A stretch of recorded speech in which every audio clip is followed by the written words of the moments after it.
right then. So, well, ladies and gentlemen, welcome to week 2 of our coaching education plot. Last week we went through principles of attack, principles of defense, certain principles of defense. On reflection through that system on the principles of attack, penetration, support, width, mobility, creativity, improvisation, I felt we put a lot of information out there, and I felt a lot of that information was probably too much. So reflecting back on that, talking with Paul, I thought it would be better today to go through games and activities, those games and activities that we can maybe relate to some of the principles of attack, to give these games and activities to you. And then we'll add another one on next week for the defensive side of the ball and how we can support that. So as we go through this, please feel free to open up your mics at any time and just jump in and ask questions. There's no such thing as a stupid question, just stupid missing the opportunity to ask, really. So go through it and we'll roll through from there. All right, I'm just going to share my screen with you guys and we'll bounce on.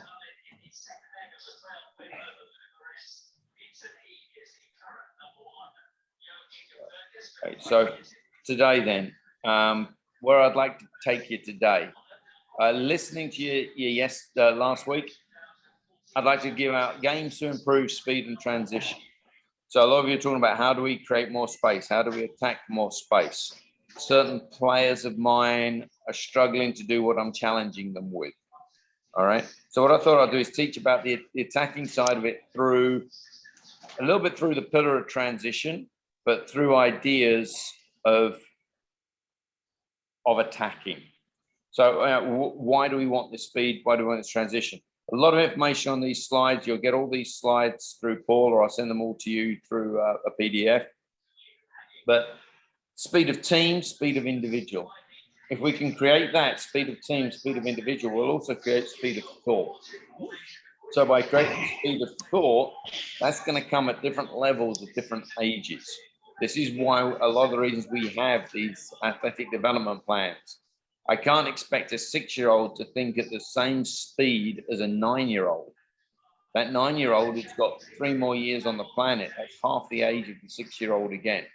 So the decision and the speed of thinking on an individual base or a team collective base changes throughout our age groups, and we have to understand this.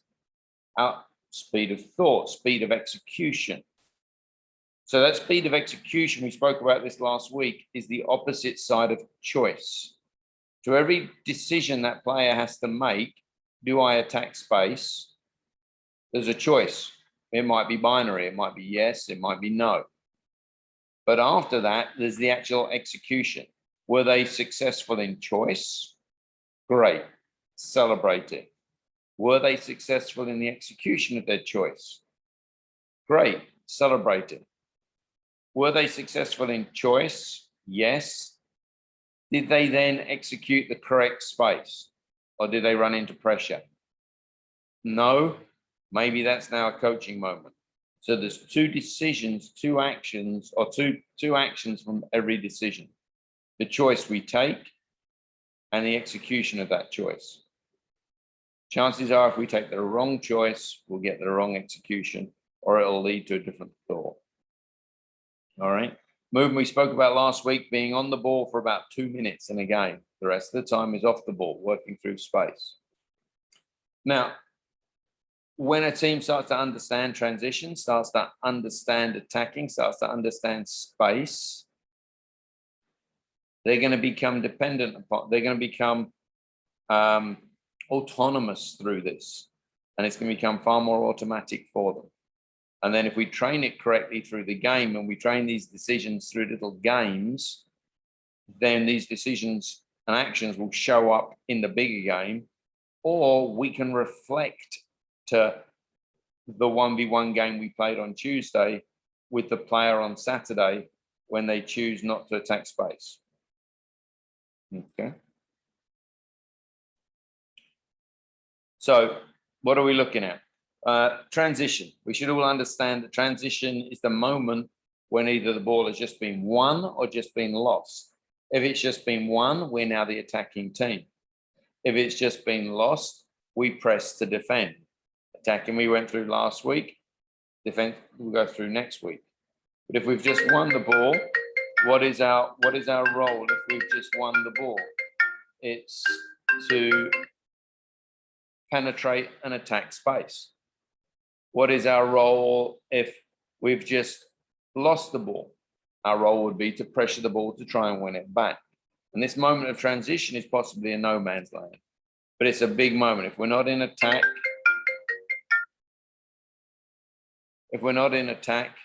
we're in defense. If we're not in defense, we're looking to become into the attack.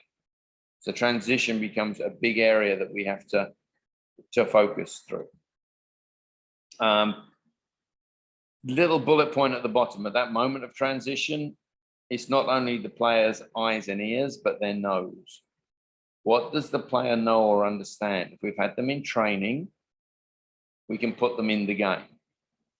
If we haven't taught it in training and we try to teach it in the game, chances are we've just chosen the wrong decision and the wrong moment to teach it.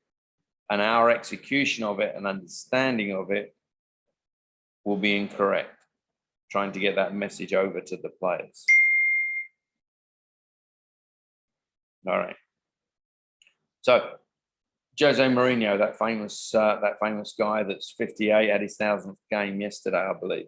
Transitions have become crucial. When the opponent is organized defensively, it is very difficult to score. The moment the opponent loses the ball can be the time to exploit the opportunity of someone being out of position. So what we're trying to work through this moment of transition is disorganization and the recognition, the know of that disorganization.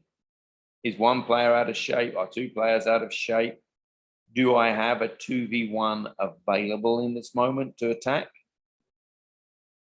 And if so, how do I recognize that? Where have I seen this before? And this is where I'd like to go with a few of these games. And to get there, the questions that I might ask myself: who are these games, activities we're going to go into applicable to? Is it a left back? Is it a centre midfield? Is it a right back? Where could I functionally place this game on the field? What level am I trying to teach through this activity? And I really like this next one. Why am I choosing this activity? And for that to be applicable, I have to ask myself, and how I'm planning the session, what does success look like in 90 minutes time? What does success look like in 60 minutes time? Will this activity that I've chosen, whether it's one of mine, one of yours, or a new one you find, is this really teaching what I'd like it to teach? If I'm teaching trying to find space, have I set this activity up correctly? If I'm teaching the role of my number 9, have I set this activity up correctly? If I'm teaching breaking out of the back, is this the correct activity when I look into risk versus reward? So the environment will come in as part of the teacher here. And then where do these activities fit into the training cycle? Are they part of a curriculum? Or are they part of preparation for our next game? Questions we have to ask ourselves, because if we're just choosing something on the way to practice because it looks like a good activity, then chances are you're choosing it because you like it and not because it'll benefit the players and their needs or their wants. And we have to look to be player focused as much as we can. So the way I'm going to roll this, first of all, any questions from those first couple of slides there? Just like an introduction to where we're going with it. All right, good. So simple game, warm-up game, trying to get the players to think through their minds and understand transition. And we've all probably played this game before in the past, called 3-color keep away. And if you look at each game here, we've got a little breakdown at the bottom for what it's going to teach, how it's going to teach it. variations, coaching points, etc., etc. And all I'm doing here is playing with 3 colors. I've got a black color on there, I've got a red color, and I've got a blue and red color. And it's a 2v1 game. So at the moment, it's black and red versus blue. So black and red are trying to keep possession in a set area of the field away from blue. Blue's objective is to win the ball. So if black and red can make the field big, put it in space, we're now a 6v or an 8v4. If blue can win the ball, and let's say blue win it from red, it would now become blue and black versus red. Working through transition. What happens at that moment? So let's look at it here. Here we have red and yellow in possession. Blue win the ball from red. Now it becomes blue and yellow in possession. Red win the ball. Now it becomes red and yellow in possession with blue hunting for it. Each time we're looking for the player in time and space. We're moving into space to prepare to make the field big. The defending team are looking to anticipate the pass to win it. It's a simple little warm-up game. Into that comes a lot of cognition. Into that comes a lot of movement. Into that will or should ideally start bringing in communication and understanding of space. And the big areas we are looking for as coaches would be making the field big. If my attacking teams, the teams with the ball, can open up the field, that makes a lot more space for us to maintain possession. Any questions on that activity? Good. All right. So when we're going to come into this then, we're looking for technical, tactical. What are we getting from this game? We're maybe looking for the receiving foot and or surface. Which foot are we looking to receive this ball into? What passing style, what message are we putting on the ball? These are questions maybe we grow with our players progressively. But I might use this game, a bit tough game to use with 7 or 8 year olds, but I think they can understand it if the area is big enough. Definitely a good game to use with 10, 11 and 12 year olds, and a game I use consistently with 18 year olds. With 18 year olds, we can make that field a little bit bigger. We can look long to play short from it. We can change our passing style. With young ones, we're just trying to have them understand who's on their team and how we can make the field big. So we keep things as simple as possible. A tactical principle might be what I teach through my academy called the time man. So when red has the ball here, if red 3 has the ball, if we follow that number 1 pass, red 3 is looking for his teammate who is in the most time and space supporting him. Remember we spoke about support last week as one of the principles of attack. So he's looking for that time man. And if we label these players by these kind of names, then everybody can look for it. Did you choose the correct time man? Yes. If he'd have played the ball, the initial player with the ball there, the red player here, if this red player had played the ball to this player, chances are he's not the best time man because this player probably would have pressed the ball and cut it out. Another time man for this red player might be this black player here. So we look for that. And then psychological, we're looking at color coding. You've got to play in a heads-up environment. Looking to read the next pass, movement for the next pass. And if blue win the ball, then there's a big color transition. So you got to get used to changing your teams out. Has anybody played this kind of game before? Questions, thoughts? Chris, what are your thoughts on this kind of game?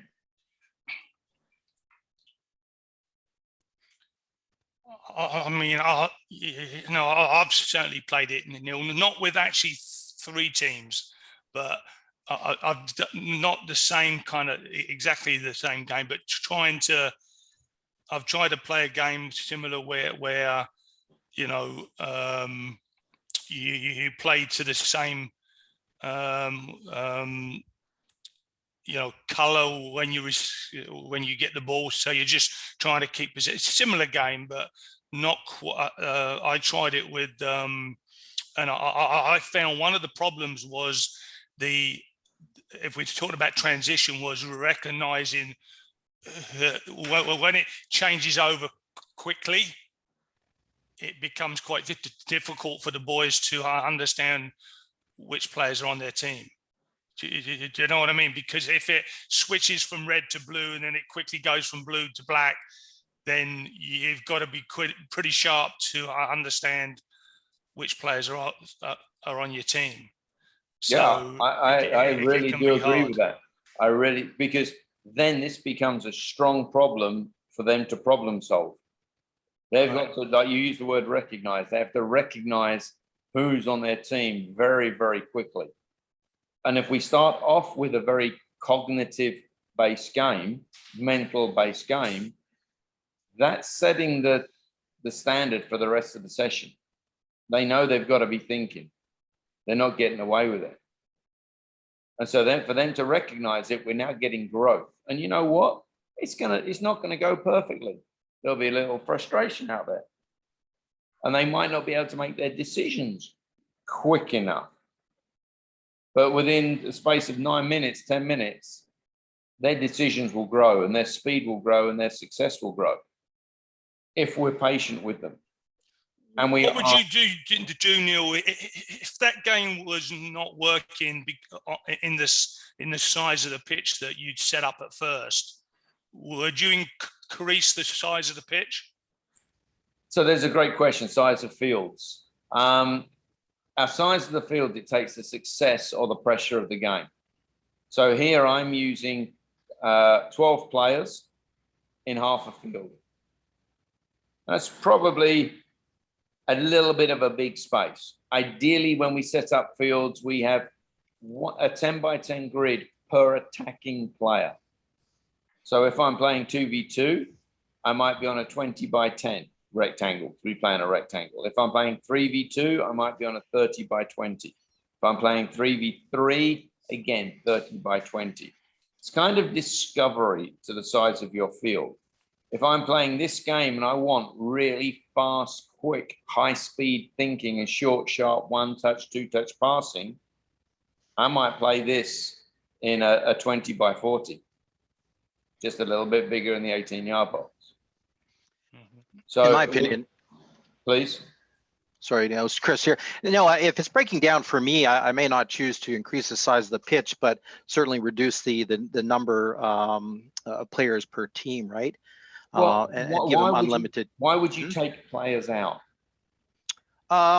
Just because I think there's just too many choices for them to, I want them to, get familiar with maybe a smaller group of players, before we expand it, before we introduce that. So, if I feel it's breaking down with this many players, one idea is to increase the pitch size, but my initial thought would be to, reduce the size, number of teams. So instead of, what do we have, 4 players per team, 3 players per team, something like that. I give them unlimited touches.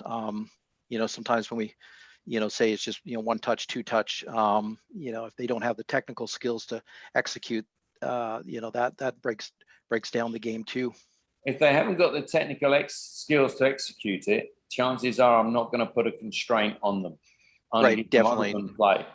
Yeah. If I'm, as in here, I'm playing 4v4v4, and it works out 8v4, and I feel maybe this is 7-year-olds, and I feel it's too much for them. Maybe I'm going to break it. Well, in fact, I feel it's better 4v4v4 because it's giving them more targets to hit, more goals to achieve. If this is 18-year-olds, I might break this down into a 2v2v2. So it Okay. becomes like a 4v2 rondo, which are Okay. less targets to hit, less decisions to make, but more decisions under pressure. Now, coming you're back thinking to Paul's question, I'm generally going to pick a field that is bigger than smaller. Mm-hmm. So if this is on a half field and we're very successful over it, fantastic. Now I can reduce that size and increase pressure and increase decision demand on there, or desirable difficulty, we could call it. If I have to make the field bigger, I'm kind of telling my players, you weren't good enough to achieve it in this small field. I'm now going to make it bigger for you. So psychologically, we're better to reduce the size of the field, start big, go small, than go small and then increase bigger. Because players will recognize that. And one of them is going to ask, coach, why did you make the field bigger?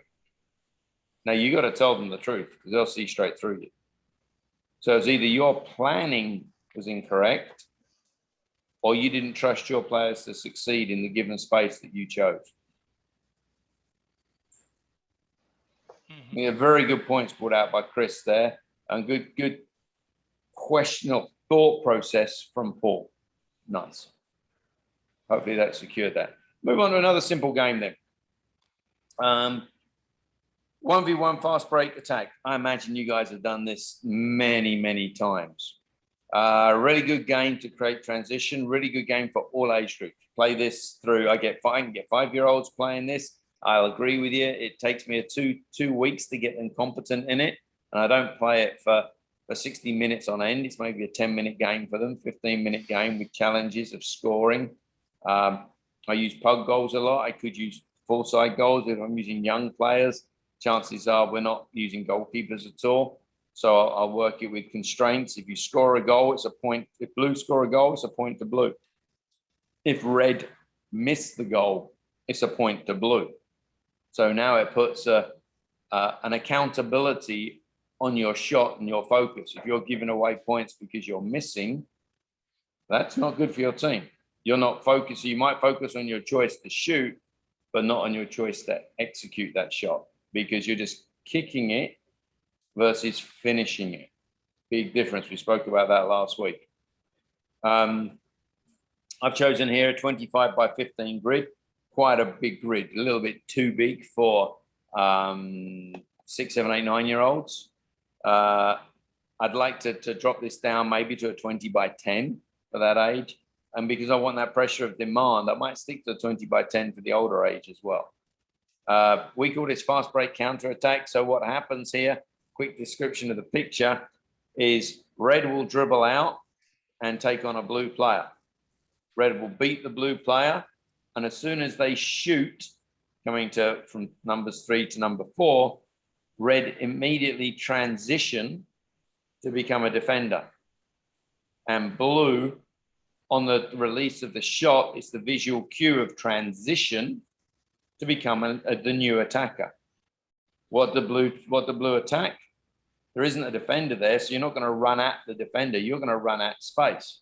And it's up to the red guy then to try to recover and retain space. Blue would shoot. Blue would automatically become into a new defender. Red would come out with a ball. Let's just say red win the ball from blue. Red now are attacking. Red shoot. New blue comes out. Red stays on. And it's all kind of spoken to for us in there. We can play this game 1v1. We can play this game 2v2. But these kind of actions will happen. So let's look at it on video, this squiggly line being a dribbling line. So at the moment, the red player comes out, takes on the blue player, shoots. As soon as he shoots, he becomes an automatic defender. Once that ball's come off his foot, he's already transitioning, slowing down, trying to deny blue. Blue shoot, becomes a defender. Red come out, attack space. Blue recovers versus putting pressure on. He could put pressure high up the field, but that would give him a lot of space to defend. And it gives the other player, the the red player a lot of attacking space. So the blue player in this instance, we'll look at it again, decided to recover back into space. Here he is. He's there. He sees the fast player breaking out. So he decides to cover what you might call the ball line, and the ball line would be the line between the ball and the near post. Remember old school sweepers? That was the role of the sweeper. Take out the ball line to the near post consistently. All right. And it's 1v1 counterattack. Simple little activity, but it's a good activity. We can play it at very, very intense levels. We can go to score lines. We can go to times, 3-minute games, first to 10. We can put variations on it. We can, what we call it a pass, we can masterize it by saying you must, your last touch must be with your left foot. Your first touch must be with your right foot. You have a maximum of 7 touches on the ball to go and score. Whatever your constrictions might be. Technical attacking ideas involves a lot of good dribbling skills. You can't pass to anybody. So everything is down to you and accountable to you. Forces you to use both feet, fakes, feints. We're driving, we're attacking. One condition I put on this kind of game is the ball can't stop moving. So the ball can't stop moving. Now they've got to be at speed and movement to go forwards. It's a very much driven counter-attacking game. Remember we spoke about it last week. As an attacker, we're never really 1v1. We're 1 plus space v1. So space is always our partner, our teammate. So we're in a 2v1 situation here if we want to think about it notionally. Tactical principles, penetration, first principle of attack. Can you fake and feint to make yourself unpredictable as a 1v1 player? Use of speed. Do I break out fast and attack space? Pressure comes along, I have to control my speed of play with the ball. I'm constantly looking and reading space. If we see this picture here where the red player's coming up to point 3, beats the blue player, my player just about to be released, my number 4, is now recognizing space. He sees the red player on the left-hand side of the goal, he's recognizing space, and he's breaking out on that left side and cutting across. Anybody use this kind of game? I actually did this last week, Neil, on our training session last Wednesday with the boys. And you know what's interesting is that if you got the red player there, say the red number 3 goes and scores, right? They don't always react quick enough to transition into a defending role. So that was an observation that the turnover, the transition between being an attacker to a defender wasn't always that good. It was kind of like they're concentrating on scoring, that they forgot that once they've scored or they've shot or the ball's gone out, they are now a defender. So I was thinking about, as we spoke somewhat last week, about not necessarily needing to always come up with new sessions week after week after week, that maybe there's some benefit in concentrating on repeating some sessions more than once, right? So you could use this one as an example as a warm-up exercise for a number of weeks, with the idea that it may sink in more to the players. Would you think that that's a reasonable idea? I don't want to use it as a warm-up, because it's quite powerful in its driven purpose. I'd use it as a secondary game, maybe an activation game to get them ready, 1v1, then we could build it, as you'll see in a minute, to 2v2, 3v3. I think the very valuable point you mentioned there is that player's recognition he's just shot the ball. Maybe he's given up possession to the opposition, or he's scored a goal. If he's missed the goal, he's given up possession. So he's just shot the ball, and he now, being the nearest to the ball, because there's only one player on the field, His only role on the field is to apply pressure and become a defender. Now, if we don't train this and we don't teach this through repetition of a game, they're not going to be put in an environment where they're going to recognize this. So my coaching point, if I've got a player on the that continually shoots, then stands still and lets the other player shoot, I've got to have an intervention with that player on the sideline. And I'm not going to tell that player what to do. Because if I tell that player what to do, he's working off of my solutions. I've got to bring him to the sideline and I've got to ask him to recognize, reflect upon your last few minutes. How did that go for you? And he's going to talk you through it. And he's going to say, I did this, this, and this, and I shot the ball. Good. And then what did you do after you shot the ball? Well, I stood still. I knew I should have come back to defend, but I didn't think I could catch him. Okay. At what moment did you make that decision and did you recognize that? Well, when I saw him in space and I couldn't catch up with him. Okay. How could you improve here? Well, as I shot the ball, I could have come back into deeper space. You could, couldn't you? That's my challenge to you.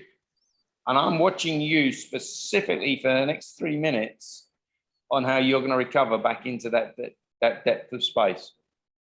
Can we agree on that? Yes, we can. Good. Go back to your team. Notice that that's what I'm looking at on you, your ability to transition into the defensive role. And I'm solely looking at you. Now he's going to go back there and he knows that eyes are on. He knows his role. He's admitted to his mistake, whatever you want to class it as. But he's also given you, he has given you a plan of what he's going to do.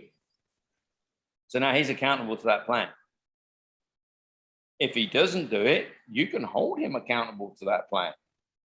Ideally, start giving points away every time he doesn't do it. Now his team are going to hold him accountable to that plan. And at the end of this game, let's say, I like doing this, end of this game after 3 minutes, Blue won 10-15. Cool. So there's 5 points difference. The losing team gets 5 shuttle runs. If it was 14-15, the losing team would get 1 shuttle run. If it was 2-15, the losing team would get 13 shuttle runs. They'll soon start learning how to compete as a team. And if we can compete as a team, we can grow success as a team. And that's kind of sort of where I go. I don't know if anyone else uses those kind of ideas. And it's not a negative idea. And the reason I say it's not a negative idea is because I've put that consequence out front. And I've told them, winning team, the difference between the winning and the losing team, shuttle runs. And it might just be a 10-yard shuttle run, maybe an 8-yard shuttle run. It's not a punishment. And they all agree on it. Can we agree this is what's going to happen to the winning team? Or maybe I might turn around and say to the guys, winning team gets what activity? Or losing team gets what activity at the end? So I'll use what's called positive reinforcement and positive punishment to grow the teams. Of ideas.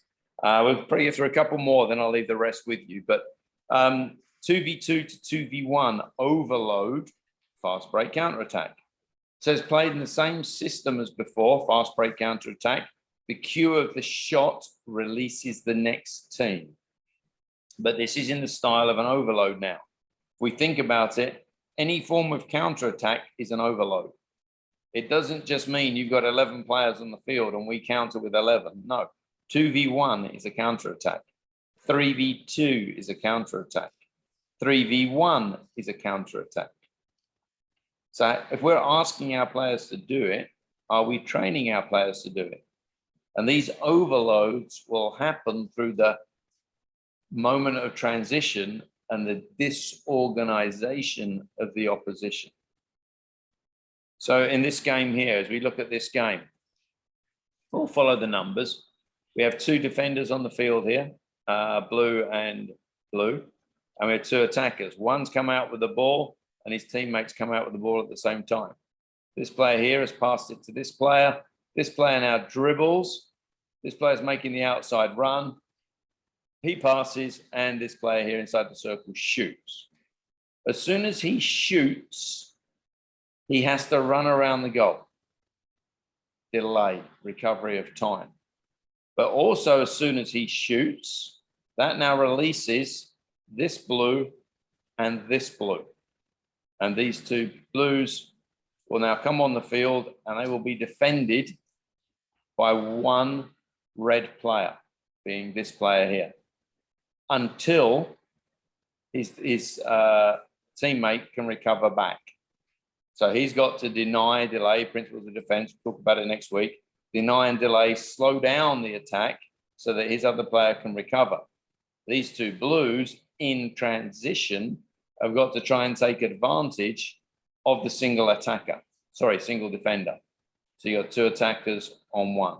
How do they take advantage on that? Let them solve the problem. Can they solve that problem? And these ideas are all written down here for us. But as we come into it, let's look at the video. Oops, let's go back one. What's the video? So, two white players with the ball, they're passing it to each other. The white shoots. He's now run around the goal and he's coming back slowly. He's coming back. Now he's in possession. We've got a 2v1. The two blues didn't really take advantage. Blue shoots. The two whites. Are the two whites going to take advantage of a 2v1? Yes, they are. They'll come in, shoot, and come back through. So is that moment of transition where you got the overload in the attack, can you take advantage of it through speed and recognition of space? Because you're asking the player who shot the ball to touch the goal or run around the goal. We got a 2v1, but they decides to pass when he should have maybe penetrated on the dribble and taken the other player on 1v1. Now we're on the pass. Decides to pass on a 2v1 into space and attacks through. Okay, so we call this 2v1 run around. And we can work both sides of the ball. We can work the defensive side, deny and delay. We can work the attacking side through recognition of an overload. Recognition whether to pass, recognition whether to dribble. And if we work this correctly, we can also understand space and drawing of play. We can paint pictures here for our team, but can our team solve the problems? And when I say can our team solve the problems, we can talk to them by all means, but we're guiding them to a solution. It might be assisted by us, but if they can solve the problem, they'll remember that. And like I said in the previous one, they're responsible for the outcome. If you solve the problem for them as a coach, that's your solution. So surely now you're responsible for the outcome. If they can't get it right because you've given an adult solution to a child problem, it's kind of your fault. Are you willing to take responsibility for that? And we play this game I played this game with our Fast Feet Friday clinics with 8-year-olds. It's struggling less than 8. It's going to be tough for them to understand it. There's going to be a lot of teaching going in there because it's very conceptual. Play this a lot with 11 and 12-year-olds. I even build it to a 3v3, which becomes a 3v2. More occupation of space, more dynamic movement, more recovery. I can bring in two areas or 3 areas in the attack, penetration, support, and width. Or in the defense, I can bring in pressure and cover. So depending on which side of the ball I'm teaching this from. We're teaching on the transition, so I've got choices, whether to dribble or run. We spoke earlier, choice, execution. If I choose to dribble and the defender wins the ball in a 2v1, I chose the wrong choice. I should have passed that ball off. All right. Body shapes, ideas there. We call this attacking on the X, where I have the players work across each other, exchanging, occupying space. Through the academy that I run, I do a lot of X runs, a lot of screen runs, and it just destroys the opposition. They can't figure out whether to go with the man. If they do go with the man, they've left the other man open. If they don't go with the man, then because of the angled run, it leaves the pass to space open. We can talk about that a lot more later. Psychological, creating huge amounts of decisions in this game, huge amounts of problems, choices. If they get the right choice, celebrate it. They get the right choice and the right execution, outstanding. If they get the right choice, but they can't quite execute their choice properly, still good, because they're making the right decision, which means on Saturday, they'll make the right decision. Growth is in the execution. Think about you and I, it happens all day long, the choices we make. I want a cup of coffee. I forgot to put the sugar in. It was the right decision to have a cup of coffee, but I didn't execute it well enough because I didn't put sugar in it. Think where we go with it. Visual then, very much heads up environment, communicative environment, the recovering defender. Visual support, use of movement. We've got a team on the sidelines here which can support our team members. Again, I might put constraints on it. I'll have score a goal, point. Miss the goal, point to the opposition. I really like that kind of idea. It puts a value on both sides of the ball. We can work through various agreements. We can work on a time or a goal limit on this activity. And then again, building this, same sort of environment as we come in. Questions on the previous one then? Anybody use that kind of game, 2v1 run around? We can play it with goalkeepers and touch the post. We can play it with pug goals. Any thoughts on that from anyone? I'd like to challenge Neil maybe. Neil, are you available to talk? Yeah. Good. Sorry. Yeah. Hi there. How would you see a game like that benefiting your team?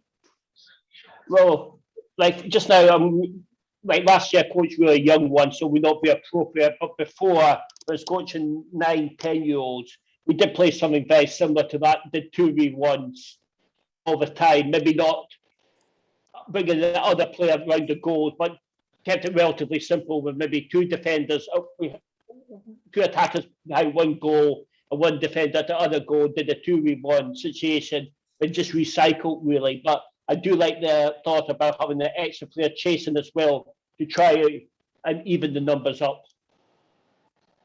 Now, if you're playing an 11v11 game on Saturday and you're playing in a 4-4-2 maybe, this could be a great idea to make your decisions for your strikers when they start to take on 1 centre back and they isolate a centre back or they isolate an outside back.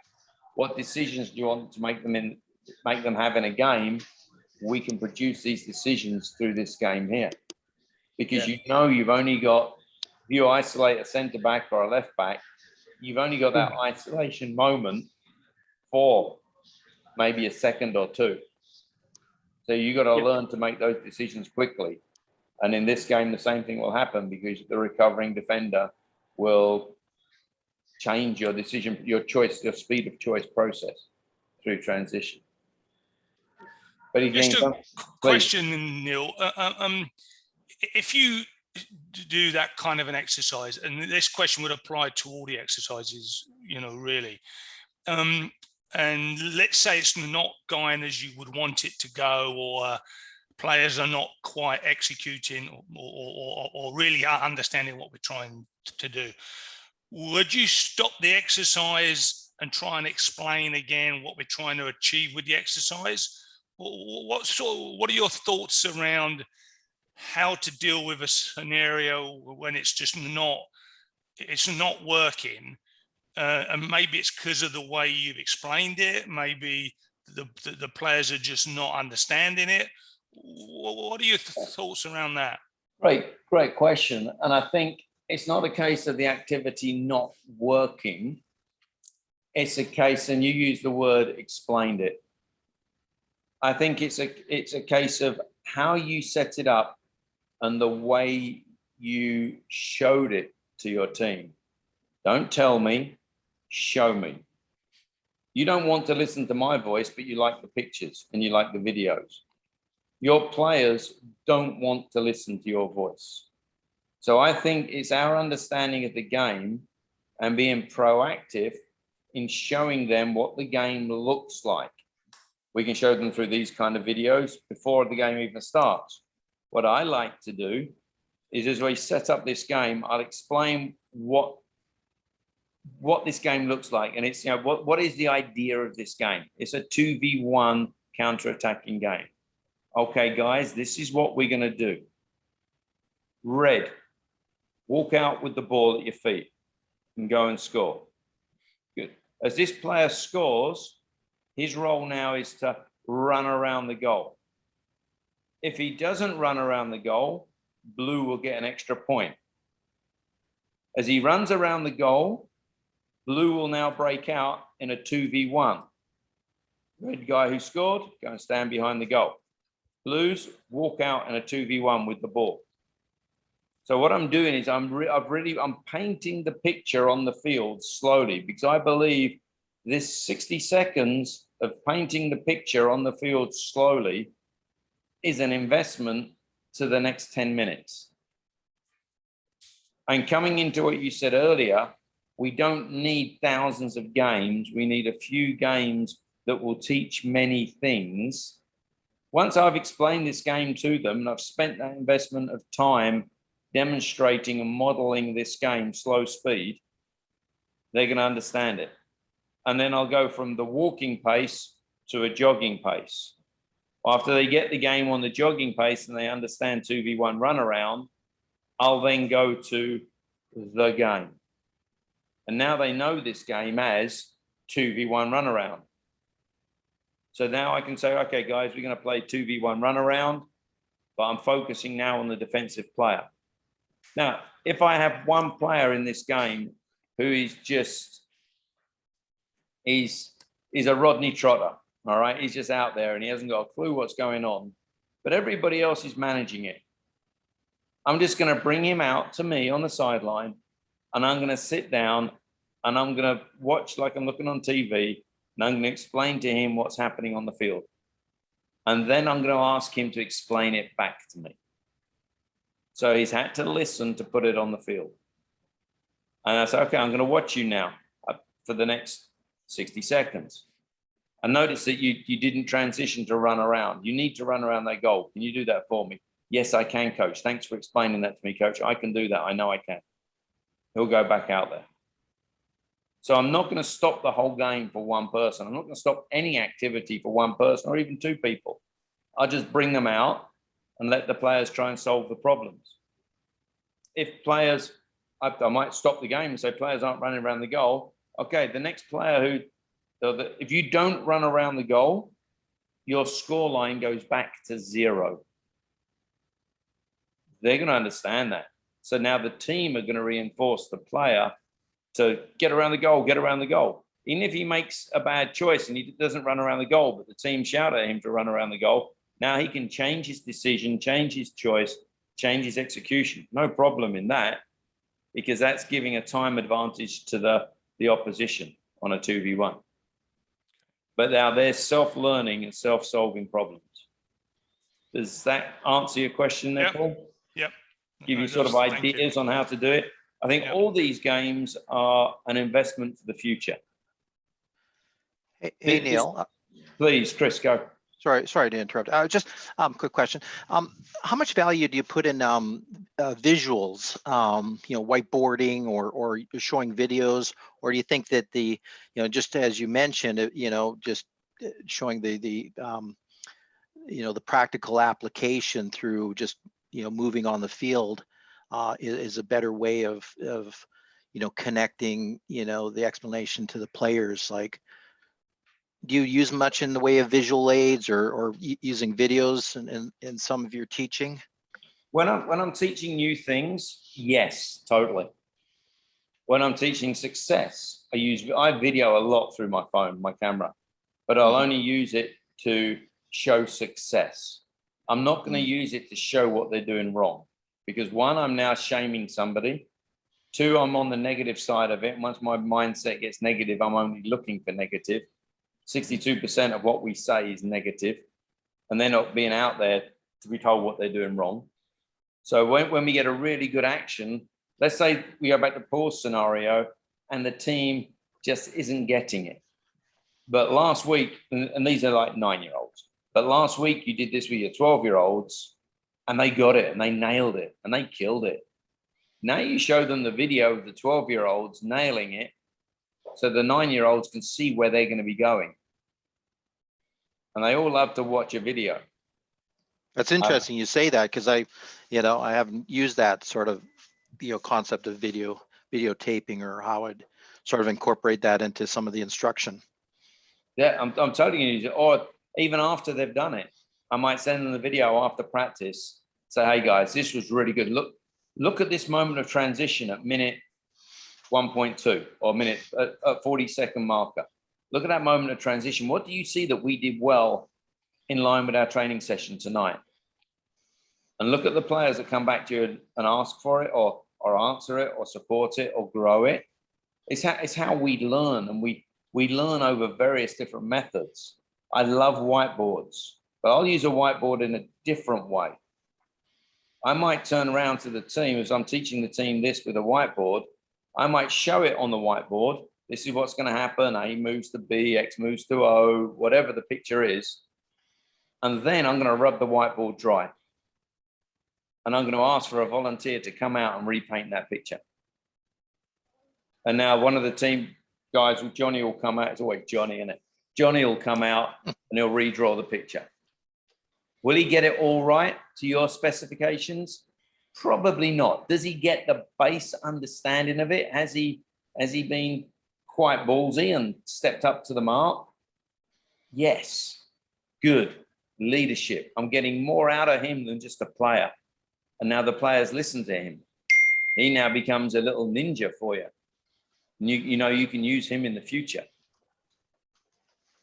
And if no one can come out and redraw it, maybe what you drew in the first place was too complicated.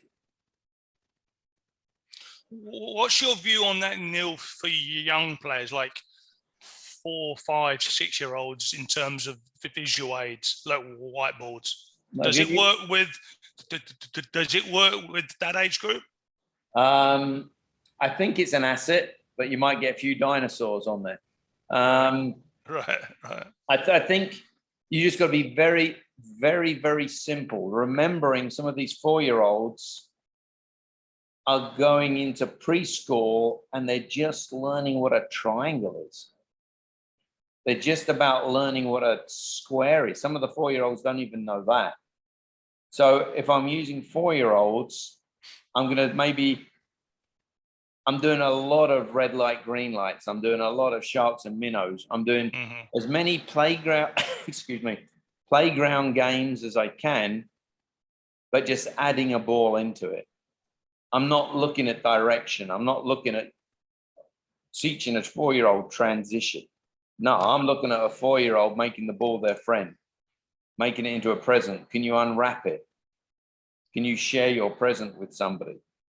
And I'm using language that 4-year-old can understand.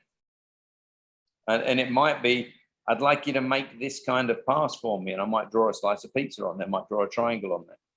But be careful, because they're all learning at different levels. When you got a 4-year-old, you've got a September 4-year-old and you got a July 4-year-old.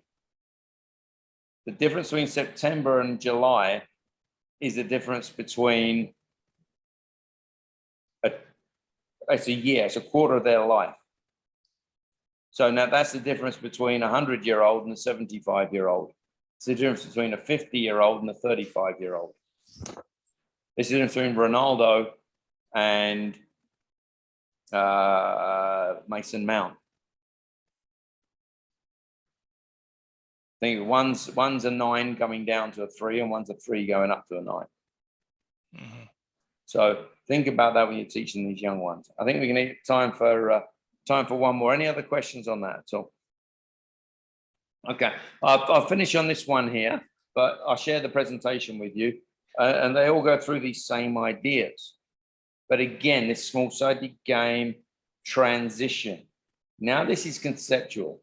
This is going to be a tough one to play with 8s and under. I think you can play this. If you take it slowly, you could build it in, but I think as a coach, you'll have to manage it a little bit more. maybe have 3 coaches or 2 coaches and place 1 coach with the blue team and 1 coach with the red team, so that they're working the actual decisions. I won't say decisions, but they're working the process to facilitate the game correctly. If you have 2 coaches in your team, why not do that? If you have 3 coaches, why not do that? If there's a mouthy parent on the sideline, why not give them that responsibility? And then you take overall control of it. All right. But this is just, again, we call this, so as Paul said earlier, and as I've been reiterating, fast break counterattack. It's the same format. I'm just changing the constraints.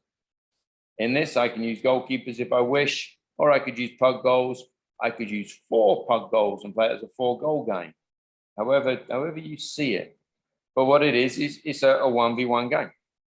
So blue breaks out, dribbles, shoots the ball in an open goal. Fantastic. Immediately blue breaks out, 2 and shoots. 2 reds will break out. So now it's a 2v1. 2 reds go to goal. Let's say they win the ball. Sorry, they beat the blue player. And they shoot, win the 2v1. At that moment, everybody remains on the field. A new blue enters with a ball. It's now a 2v2. Blue go to the goal, they score. Fantastic. A new red enters the field. It's now a 3v2. Red score, or let's say red, the 2 blue players beat the red players. It's now a 2v3, blue win. Another blue player comes on, makes it 3v3. Look at the positioning of these players. They have to solve problems. If they all run out and all make the same run, they're not utilizing space. Problem solved. If they can't remember whether to stay on the field, problem solved. A lot of questions can be asked through this game. So let's have a little look at it. Okay, so it's a 1v1 comes out. Now I've got a 2v1. Okay, this is going a bit random, this video. Now we got the 2v2.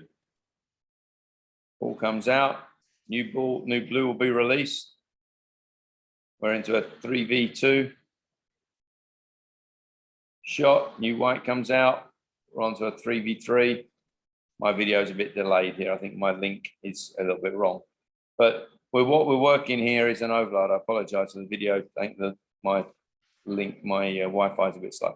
We got the 2v1, takes the shot. Now it becomes a 2v2. Takes the shot. Now blue become a 3v2. Players stay on the field. Takes the shot. Now it becomes a 3. What you're getting here is 3 new players are coming on at that time. Ideally, the same players stay on the field. What do we get out of this? What do we gain out of this? Technical tackle, technical tack.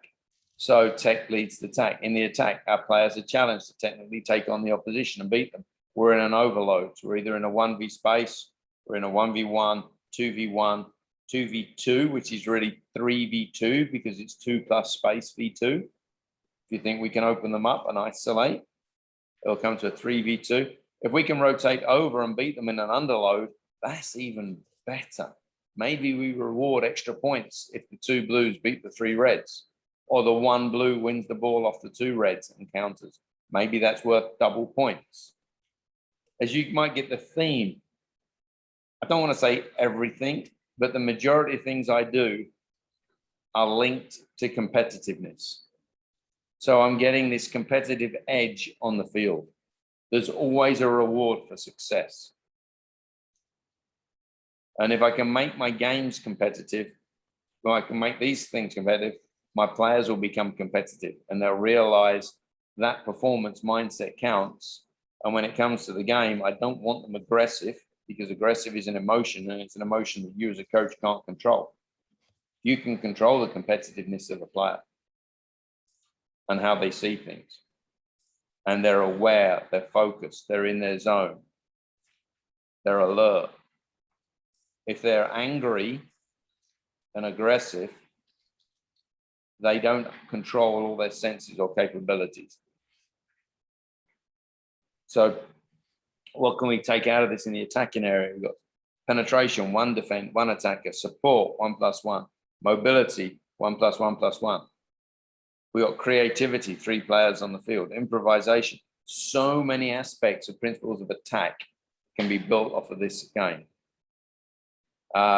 Psychological factors.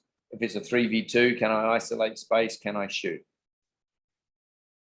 Visual, many options, because we've generally got an overloaded player, either an overloaded player by space or an overloaded player by number. What size field am I going to teach this in? Probably a 30x20. And that'll give me success. Maybe I can drop it down to a 25x20, possibly. Am I going to use this with 2 18-yard boxes? I often do. Goalkeepers in. We just smash it out. Can I change the location of the starting players? Maybe I've got 1 at the bottom right-hand corner, 1 red there, 1 red at the bottom left-hand corner, and 1 red at the halfway line on an opposite angle to the release point. Now I've got a lot of options for that player with the ball to think about. And I've also got a lot of options for that defender to think about, or those defenders to think about covering by changing different release points and different positions of players. Thoughts on that one? James, any thought? Oh, go for someone who's breathing. Might be me. James, Chris, Mr. Barker, any thoughts on that one?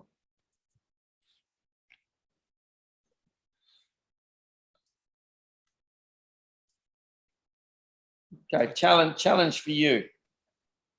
Would you use this to teach the defensive side of the ball?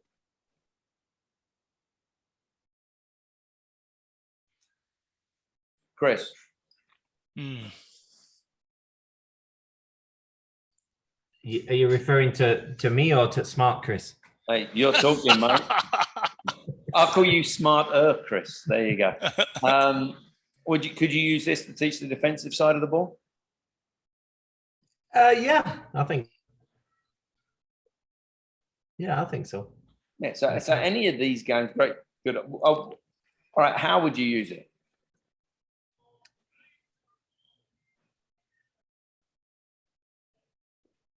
All right. Maybe I've got to talk to Smart Chris. Sorry, you said it, not me. You gave me that name. I'm sure there's a million things here. Sorry. Okay. So any of these games I can teach through the attacking side. I'm explaining them, teaching them through the attacking side today. But just flip it, especially when we go through the principles of the defense next week. Just flip it, and we've got a whole new training session with the same game. Maybe I've got 3 training sessions. We touched on this a little bit. Sorry, Neil. We touched on this a little bit last week about, the focus of the session, right? Because I think that's an interesting point is because I think you can use these exercises for both the attacking and the defending, but it can get, because I've been guilty of this where I tried to do too much, where you're trying to concentrate on the attacking options and defending, and it gets confusing as to what you're coaching, what you're not coaching, and you can't keep watching both sides. And so I think, it's more of a question. So do you agree that you're better off focusing on one aspect mainly, and maybe you touch on the defending aspects perhaps, right? But if the focus is more on the attacking, that's where you should be spending most of your time. Yeah, yes, I do agree with that, because I have to come in with a plan. I have to come in to know where I'm leaving. I have to start with the final whistle. So if my team aren't attacking properly, why do I want to teach defense? If my team aren't attacking properly and I start focusing on defense because that's who I was when I played, or that's what I'm good at, or I default to that as a coach, in 60 minutes time, my team still aren't attacking properly. They're defending better, I'd like to think, but I designed the training session to teach players to attack, to finish, to shoot, to break out. So each training session we have has a specificity of thought. It has a pathway. It has the training value. And I agree, to a certain percentage, 90% of my time is going to be spent on the attacking side of this game. I might talk to my defenders and say, guys, press higher. Get up there and really put a fast press on the ball. Because you're slow, because the reason why I say that, the defenders were slow to the ball, which gives the attacking team more time to make a decision, when I know on Saturday I'm going to be playing against a high press team. So I might coach the defensive team to improve the attacking side. That's a specific methodology that we talk about. It's quite complex, but we can teach attack through defense. But if I start teaching defending versus attacking, that's the outcome that I'm going to gain. So we come into this with it, and Paul and I spoke about this at length the other week. This game, if I've got an hour and a half to train or an hour to train my team, I might go through the 3-team possession game, 15 minutes. I might go through this game for 15 minutes, and then I'm going to play a game for the last 30 minutes. And I'm going to look to see where I can see these activities that I've just taught and the coaching points that I've just taught within the big game. Because if I don't see them within the big game, then I didn't teach anything. If I didn't teach anything, they didn't learn anything. If they didn't learn anything, what were they doing coming to practice? Maybe in my toolbox, I put a constraint on there. Maybe my constraint is, as a team, you get 7 touches in the attacking half. If you can't shoot within 7 touches being in the attacking half, fast break, counter attack, possession goes up to the defending team. Now I put a constraint on there that's forcing out the activity that I taught 15 minutes ago, because that's what I want on Saturday. So if I'm training my team twice a week, maybe I take on the Monday night, I take this game or this activity, and I teach everything focused on the attack. Maybe on the Wednesday night, I take exactly the same game and activity, but as Paul just mentioned there, with a specifically different focus. And I focus on the defensive side of the ball. Maybe on my Friday night activity, if I get a chance, I talk about transition. And then on Saturday, I watch the game to see if we can put this into the game. And as I go to my substitutes bench to change players in, and I don't have a substitutes bench, I have game changers standing on the side of the field. So as I go to my game changers, going to go on there. I want you to enforce that we get a shot within 10 touches, and that's as the ball goes in the opposition's half. Can you do that for me? I'm counting the touches. I'm watching you to lead this. And I challenge each player to go on that field to imprint the training that I did during the game. We spoke about whiteboards earlier. I've even sat on the sideline, given that condition, 10 team touches to a shot, and I've just put numbers on that board. And players start looking at the board, and this guy's got 3 touches left to shoot. It means something. How do I imprint learning? That's kind of where we go with it. All right. So finishing off here, bunch more games, shooting games, finishing games, coming into half field transition games with the full team, working through for us there. All right. Just to conclude things, I have to be somewhere else soon. Sorry. But these moments of transition can be seen when overviewed as a team. So we can work them as a team. That last game was a half field team transition game. Yeah, I'll let you look that up for yourself. We can train them individually. We can train them as a block of players. We're getting good repetition in there. It's a game. It's live. It's active. If it looks like a game, it is a game. I can bring it into a functional phase of the game, depending on age level and where I'm teaching. because we're using these small-sided numbers, we're getting a lot of repetition of touches. Because I'm playing 1v1s, 2v2s, there's accountability on that field. You've either got the ball or you haven't got the ball. And if you haven't got it, you want it. And it's a simple area of competitiveness to support it. We talk about the game being the teacher. The game can be the teacher, and it can really help you out if you know what game you're using for the right reason. If you're using the wrong game choice, you choose the wrong game and you execute it perfectly, but it's teaching the wrong thing, your team's going to learn the wrong thing. You choose the right game to teach the right moment, and you execute it. And I'd say I probably get 15, 20% of my game on the field. I'm pretty comfortable with that. I know I'm not going to get 60, 70, 80%. And I don't want that. I want my players to be in control. Final little quote. He is not necessarily a better player or more skillful. He just has more solutions to a given problem. That's Lionel Messi. Not the coach has more solutions. He has them because he's been allowed to learn them through games. All right. If you want more of these ideas, email me, talk to me, get me on Twitter, ask me something out there. I'll help you out where I can. I'd love to when this COVID stuff breaks. We've done it a couple of times before, but I'd love to be able to come out and help you out over there in the Caymans if we can. That'd be great. We can just go through these ideas, more ideas, Q&As, wherever you want to go with it. Down to you. I hope this was good for you. I hope it was good learning. Paul, if we can, finish off this series of 3 next week, maybe. Yep, absolutely. Yep. And I can share this link out again with you for next week. And maybe we just hit it this way. Yeah. All right, Neil. Perfect. Thank you again. That was good session, Neil. Thank you.